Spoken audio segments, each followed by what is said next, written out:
कल हम लोग क्या पढ़ रहे थे? Sir work energy theorem. Work energy theorem बताना था सर।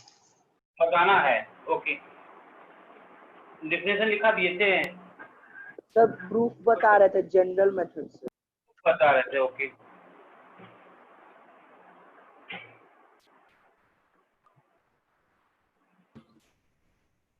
वर्क एनर्जी थ्योरम, ये आता है एग्जाम में, समझ गए ना?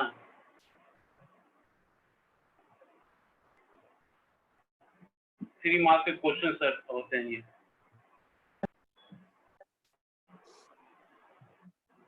Consider a body of mass m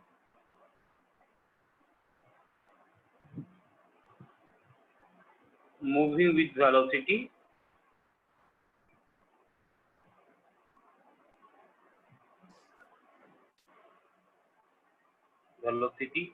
u.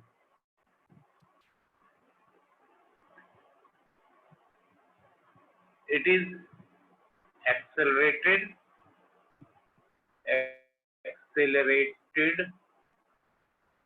by an acceleration a after applying the force.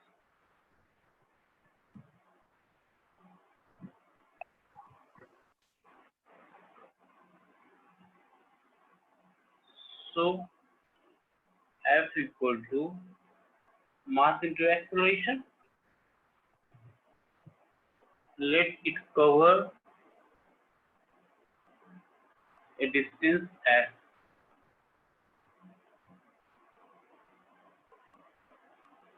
So work done equal to Fx MAS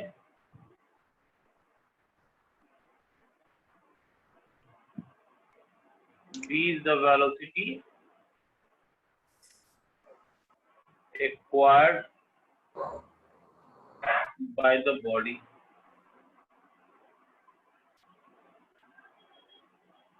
So A equal to v square minus u square by 2s. Putting this value in 1, so W equal to m into v square minus u square by 2s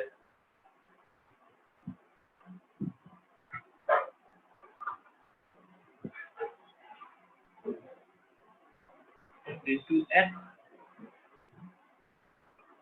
half mv square minus half mu square. So this one equal to change in kinetic energy.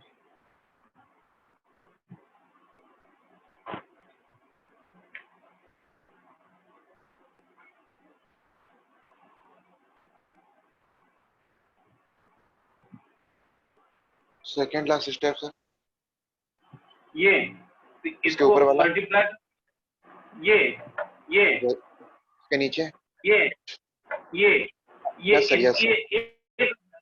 एक value equation 1 में put कर दिए, m into a v square minus u square by 2x into x cancel हो गया, half mv square minus half mu square, यानी final kinetic energy minus initial kinetic energy, that is change in kinetic energy. और किसी को दिक्कत हो तो पूछ सकते हैं. It is accelerated by n लिखे हैं. हाँ, n acceleration a. It is accelerated by an acceleration a after applying the force F.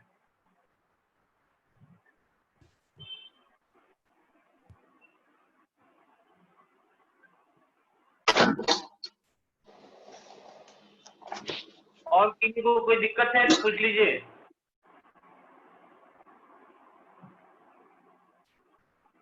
Calculus sir. Method में इसको प्रूफ, हाँ बोलिए। सर डिस्टेंस को x कंसीडर किए हैं। हाँ, डिस्टेंस एक्स से कवर कर, डिस्टेंस कवर कंसीडर किए हुए हैं। सर लास्ट का थर्ड स्टेप बताइएगा प्लीज, ये लास्ट वाला, उसके ऊपर वाला सर। ये चलो यस सर। बताते हैं। सर उसके ऊपर वाले स्टेप पे क्या लिखे हैं? पुटिंग दिस वैल्यू, ये वैल्यू सर ए उसके का नीचे, वैल्यू सर उसके नीचे। Sir W half equal, MV square है। हाँ जी, ओके सर, समझ गए। Sir into thank you, x समझ है। जी। ओके ये तो एक्स थोड़ा सा इक्वेशन पता 1 नहीं ये है चलता। ना, हाफ एम पी। रुको साफ साफ लिख देते हैं, टेंशन नहीं, खत्म करते हैं। ठीक तो था सर, बस एक्स नहीं दिख रहा था, एक्स बस मतलब एक्स का प्रॉब्लम था। चलो चलो कर देते हैं फिर से। एम ए का वैल्यू हो गया v square minus u square 2x, ठीक है, इंटू एक्स, ये हो जाएगा। अब ये x काट सकते हैं ना, तो ये हो गया m v square by 2 minus m you square by 2। इसको हम half m v square minus half M you square लिख सकते हैं ना। इसको हम final kinetic energy minus initial kinetic energy लिख सकते हैं ना। इसको हम चेंज इन काइनेटिक एनर्जी लिख सकते हैं। Yes sir. यही तो प्रूफ करना था हम लोग को।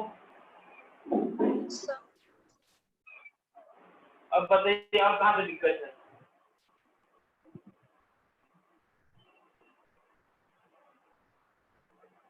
सर अभी कैलकुलस मेथड से भी होगा ना?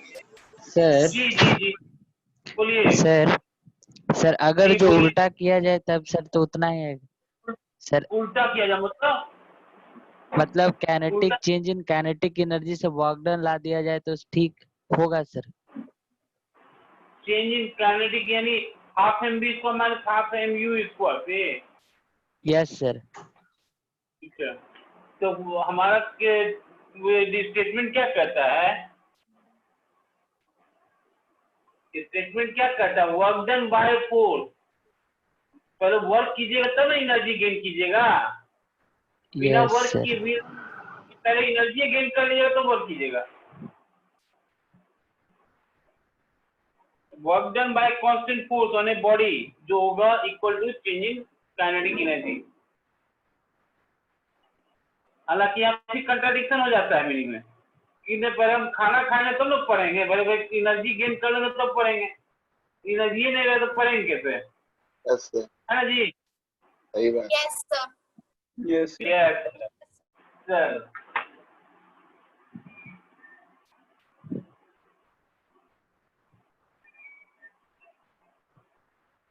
क्या मेरी बात कर सकते हैं?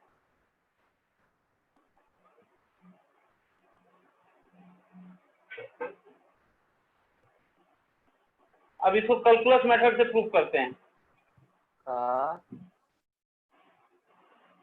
तो बोलिए।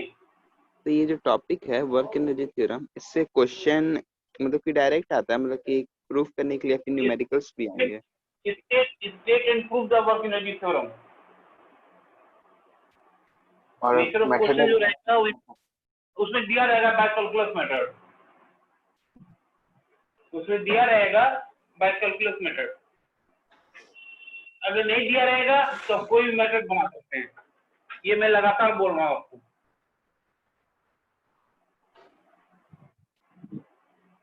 सर ये कैलकुलस मेथड है। अभी हम कैलकुलस मेथड पढ़ा लिया, वो तो जनरल मेथड था।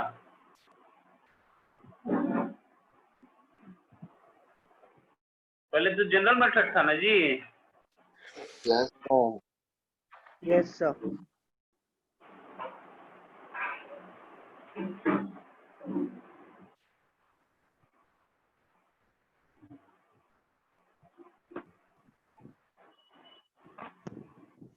लैंग्वेज ऊपर का वही सेम रहेगा, लिख दीजिएगा। Consider a body of mass m moving with velocity u. Consider a body of mass m moving with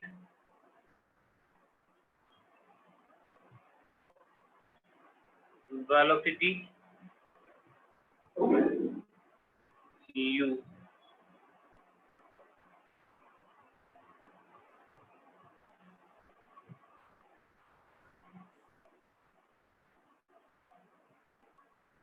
It is accelerated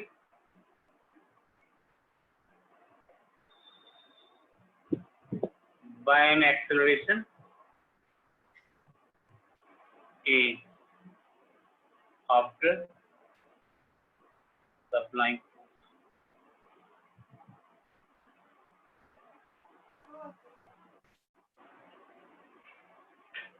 So F equal to m. जी बोलिए बोलिए आदेश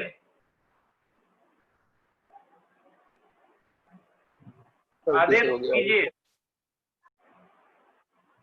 F equal to ma, a equal to dv by dt.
Sir वहाँ पे v is equal to v लिखा हुआ है।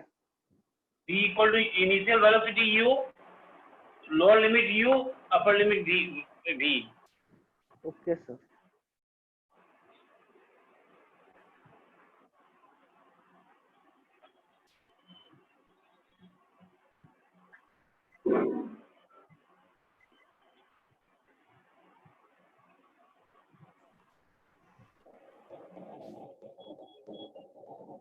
इसका complete है। Okay.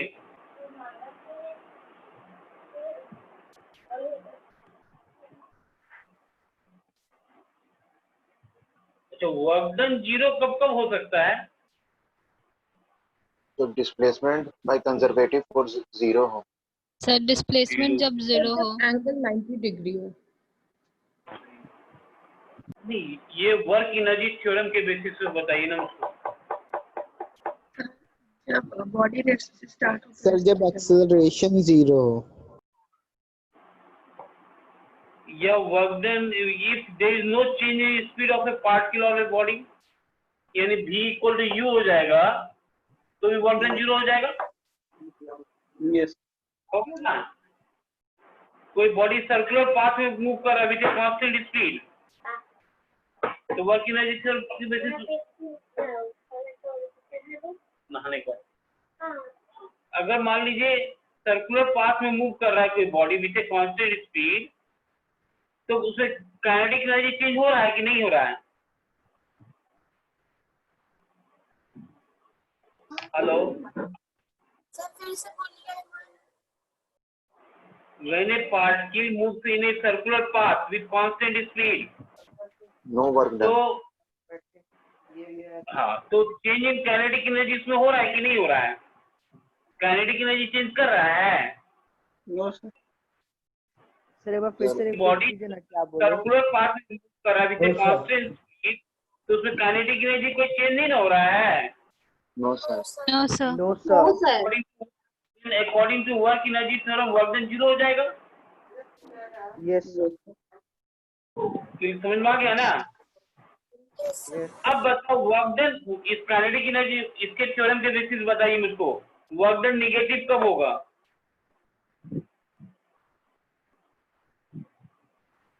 Sir, When the body decelerates. sir, when a particle throws upwards and it is under the application of gravitational force, then between 180 degrees form.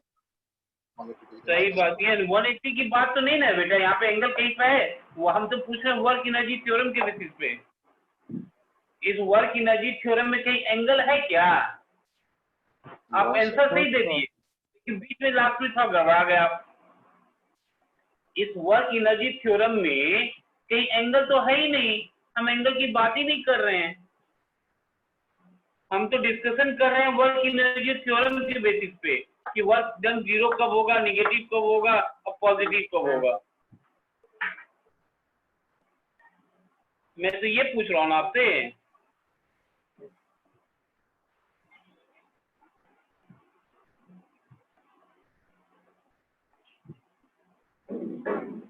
तुम तो ये सही बोल दी कि पार्टिकल को मान लो प्रोजेक्टेड अपवर्ड कर दिया जाए, then due to the application gravitational force negative होगा।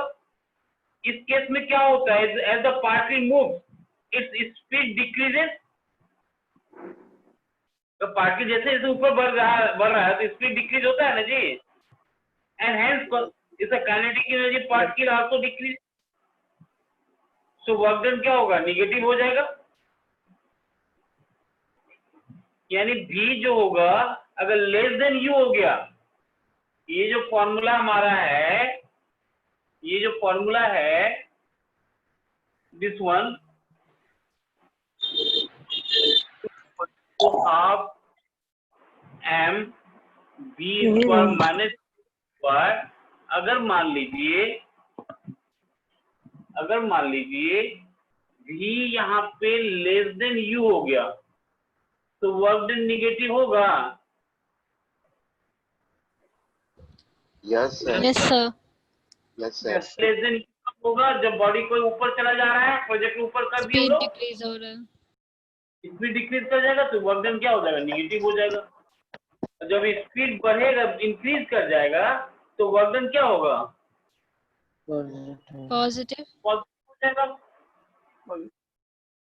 If v is greater than u तो वर्क डन पॉजिटिव। Positive. तो इसका कोई एग्जांपल समझाइए मुझको।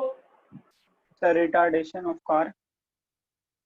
नहीं, Sir, फ्रिक्शन के केस में माइनस होगा सर। हम फ्री बेटा, तुम लोग मेरी बात नहीं समझ पा रहे हो। हम लगातार स्ट्रेस कर रहे हैं, हम डिस्कशन कर रहे हैं ओनली वर्क एनर्जी थ्योरम पे।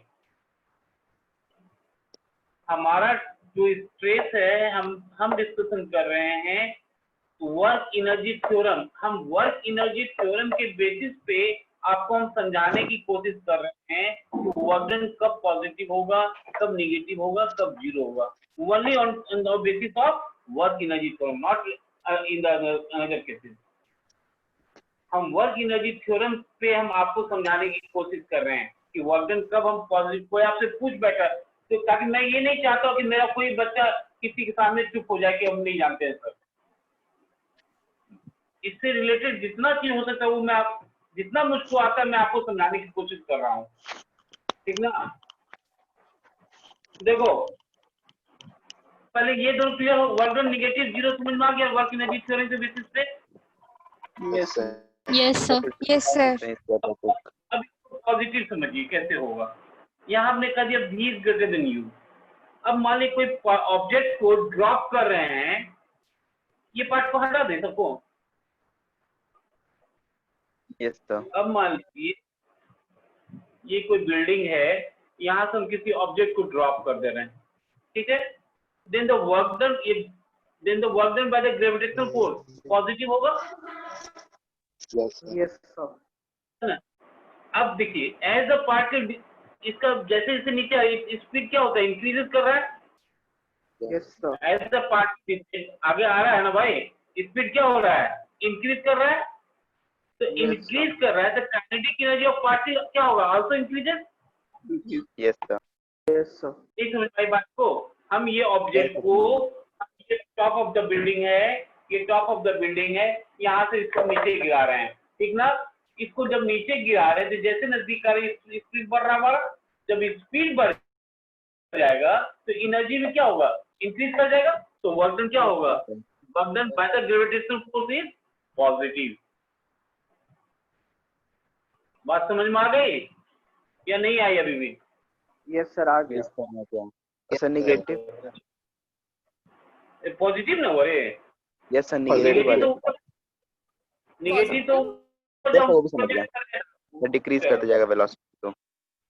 ऊपर जाकर डिक्रीज करेगा तो वर्क डन एनर्जी डिक्रीज कर गया, तो एनर्जी डिक्रीज किया तो वर्क डन निगेटिव हो गया। Yes sir. चल ठीक है, हम नहीं कर, मैं कम से कम आपको इतना जरूर कर दूंगा कि आपको दिक्कत नहीं हो फिजिक्स में। मैं इतना जितना मुझको आता है मैं आपको जरूर बता दूंगा। Okay next topic. अब देखते हैं रिलेशन, देखते हैं relation between kinetic energy and linear momentum.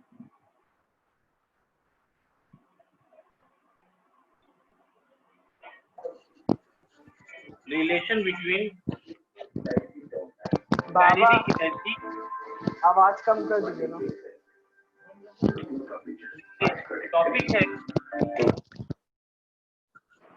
Topic है hello, relation between kinetic energy and linear momentum. We know that kinetic energy equal to half mv square। अगर इसको हम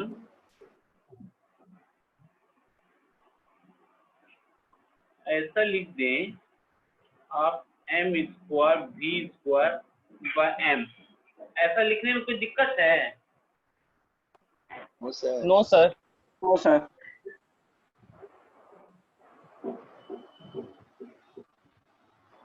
Product of mass into velocity, linear momentum।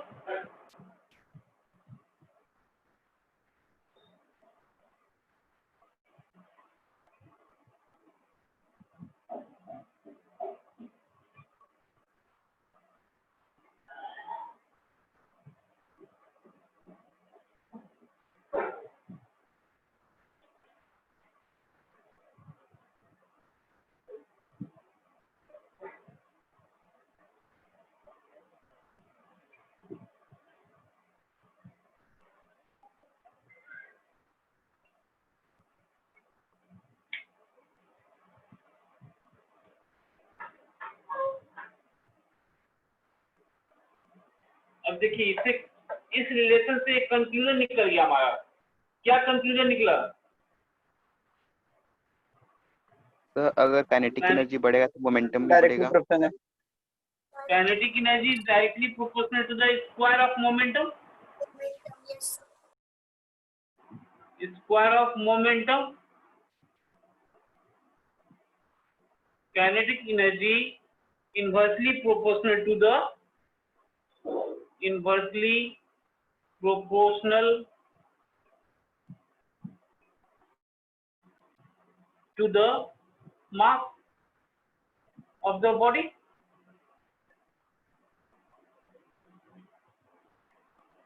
नहीं, ये निकल लग गया मान लीजिए।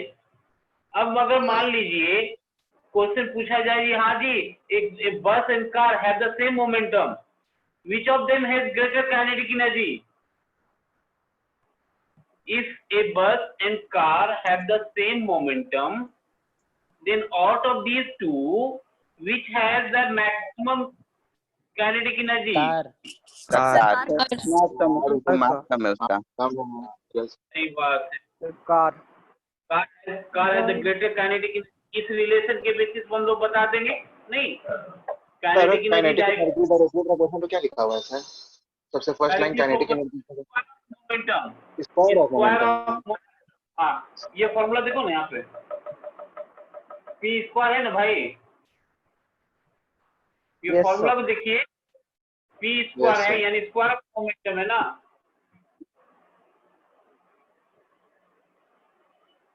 सर एक बार रिलेशन फिर से बता दीजिए ना। ये फॉर्मूला शुरू से देखिए, kinetic energy equal to half M B square. Yes अब सर। यहाँ m से मल्टीप्लाई कर दिया और m से डिवाइड कर दिया, इसको प्रॉब्लम तो नहीं होना चाहिए, नो सर। नहीं ना होगा।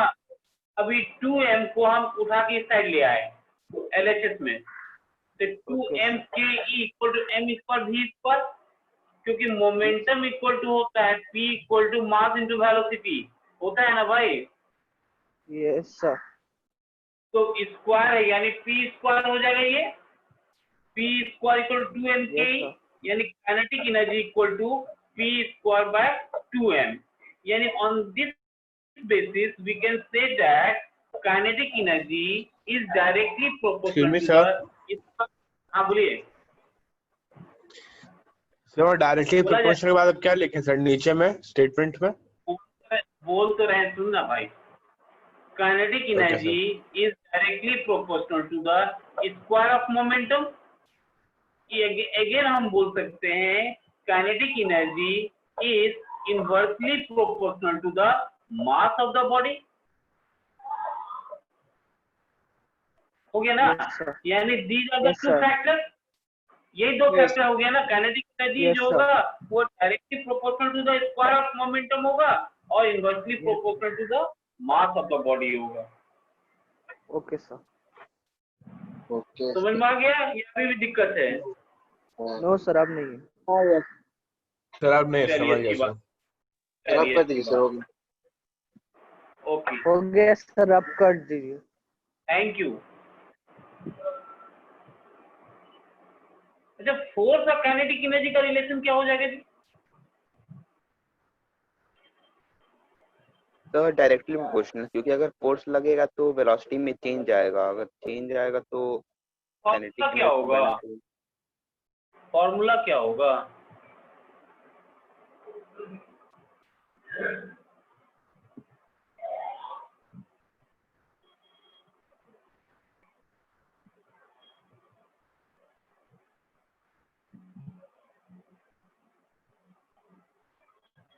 तो AV स्क्वायर बाई 2f, मतलब half AV square by.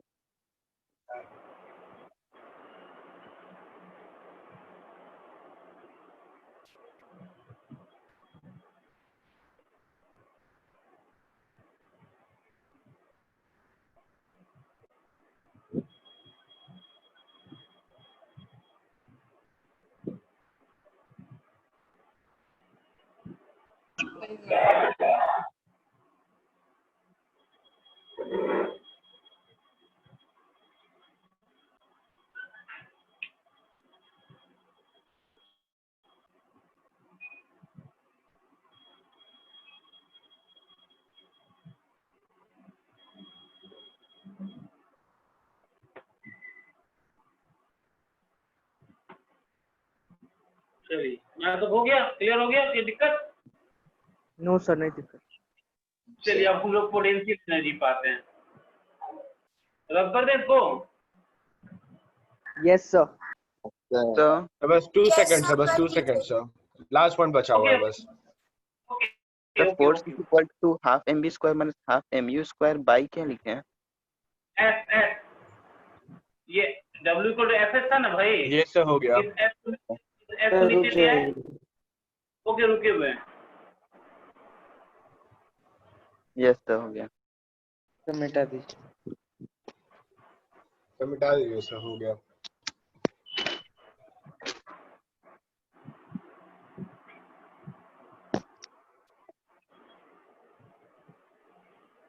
Now potential energy, अभी तक हम लोग काइनेटिक एनर्जी पढ़ रहे थे, अब पोटेंशियल एनर्जी पढ़ेंगे।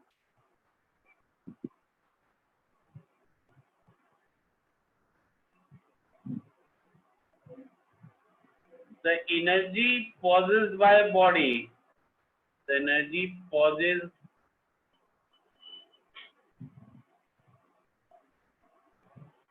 by body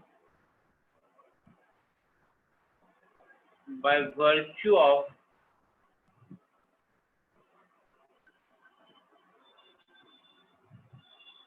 its position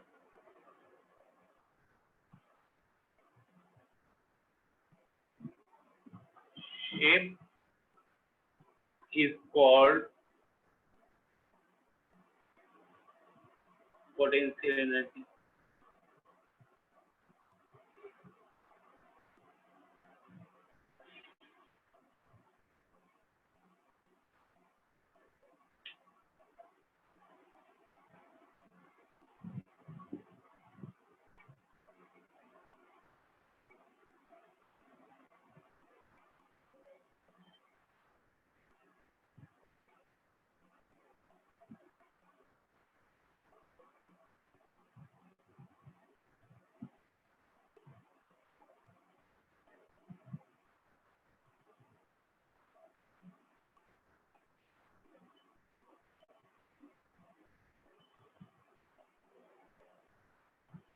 stored है। हाँ,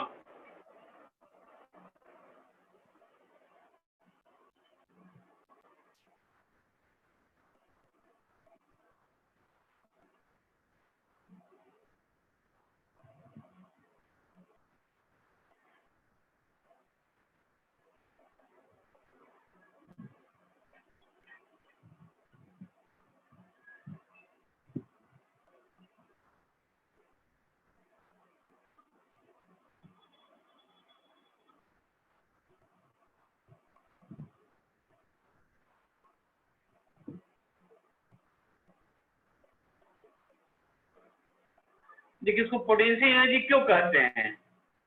इसलिए बोलते हैं कि पोटेंशियल एनर्जी क्या है? It is stored energy in an object.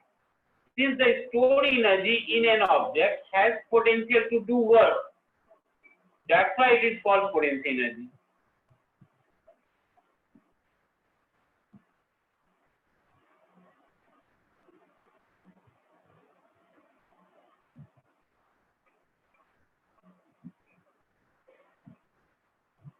Example बता सकते हैं? Spring sir, spring. हाँ बोलिए। सर स्प्रिंग हो जाएगा। हाँ सर हाइड्रोलिक्स सर। या स्प्रिंग? हाँ, sir hydraulics. Hydraulic. Yes sir. कैसे भाई, कैसे? सर हाइड्रोलिक भी तो फोर्स को स्टोर करता है सर थोड़ा सा। हाँ सही है। और दूसरा बताओ। तो रबर बैंड। स्ट्रेस जो करते हैं नहीं? Yes sir. Yes sir. Watch में जो उन स्प्रिंग लगा होता है, दैट इज पोटेंशियल एनर्जी। नहीं सर हाँ बोलिए। सर अगर कोई ऑब्जेक्ट को हम लोग थ्रो करते हैं अपवर्ड्स, तो एक पॉइंट पे जाके वो रुकता है, तो सर उसमें बोल सकते हैं कि उस वक्त एकदम टॉप पे जब वो जाएगा ऑब्जेक्ट, तो उसमें पोटेंशियल एनर्जी होगा स्टोर, और फिर वो जब नीचे आएगा तो वो काइनेटिक एनर्जी में हो जाएगा। हाँ कर सकते हैं। बोल सकते हैं।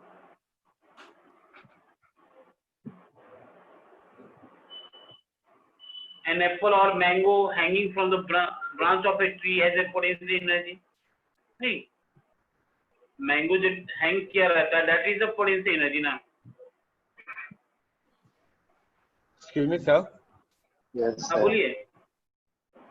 सर अगर स्पेस से सर कोई एस्ट्रॉइड वगैरह गिरता है तो फिर सर उसको क्या कहेंगे सर, मतलब वो काइनेटिक एनर्जी होगा या पोटेंशियल एनर्जी होगा? क्या बोले, फिर से बोलो। जब तक वो सर हैंग है स्पेस तब अगर तक ये कोई पोटेंशियल एस्ट्रॉइड वगैरह सर अर्थ पे गिरता है सर, तब उसको क्या कहेंगे सर? काइनेमेटिक। जब गिरने लगा तो काइनेटिक एनर्जी आ गया ना, जब तक वो आएंगे तब तक पोटेंशियल एनर्जी होगा।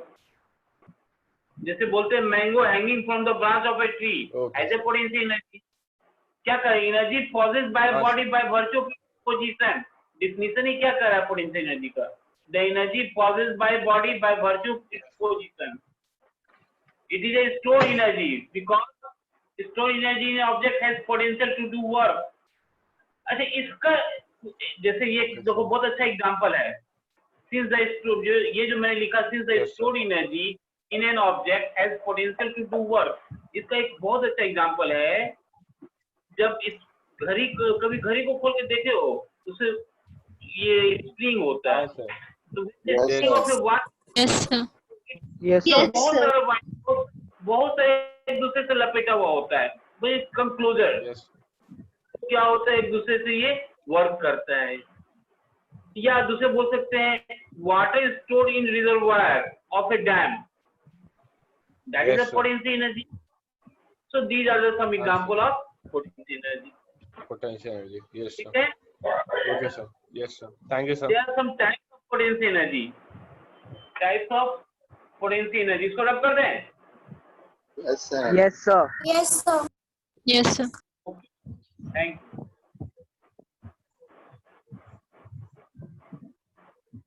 Types of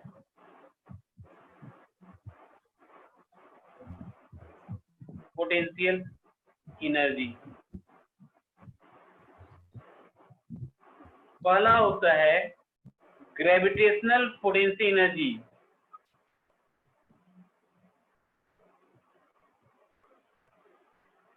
gravitational potential energy इसको बोलते हैं द एनर्जी, ये है जीपी मतलब ग्रेविटेशनल पोटेंशियल एनर्जी,